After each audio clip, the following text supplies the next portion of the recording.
28, 29, 30, আরো আরো তাড়াতাড়ি তাড়াতাড়ি। বুক ডাউনের পর আবার ডাম্বেল উঠাই তুই।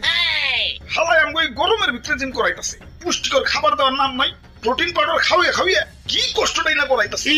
এই কি বিড়বিড় করো, ভালো করে বুক ডাউন দাও। কুরবানির ঈদ আইসা গেছে, এখনো শরীরে কষ্টর খবর নাই। এই বডি নিয়ে হাঁটে গেলে কাস্টমাররা দাম কইব। দাও দাও দাও, বুক ডাউন দাও। ওই গোস্ত পাইবা কই? সারা বছর খাওয়াইছো তো খালি শুকনা খের, খের খাইয়া পাইছা সেটাই তো বেশি। ঘাসের খবর নাই, ভুসির খবর নাই। ঠিক কইছেন ভাই, শুকনা খের খাইয়া আমার তো কষা হইয়া গেছে। আমারে কি তোমরা বলদ খামারি পাইছো যে সারা বছর ঘাস ভুসি খাওয়াই খাওয়াই নিজের পকেট ফাঁকা করবো, আবার বিক্রি করবার যে কুইতা কুইতা লাভ করবো? আমি না মানব সেবা না না গরু সেবা করতে আহি নাই, লাভ করতে আইছি। না বেশি সময় নাই, এই যে নাও সারা বছর ঘাস ভুসির পাওয়ার একবারে নাও। মশাইটা মরতেছে রে, গরু মশা ভাই, এটা মশা না, এটা হলো গরু।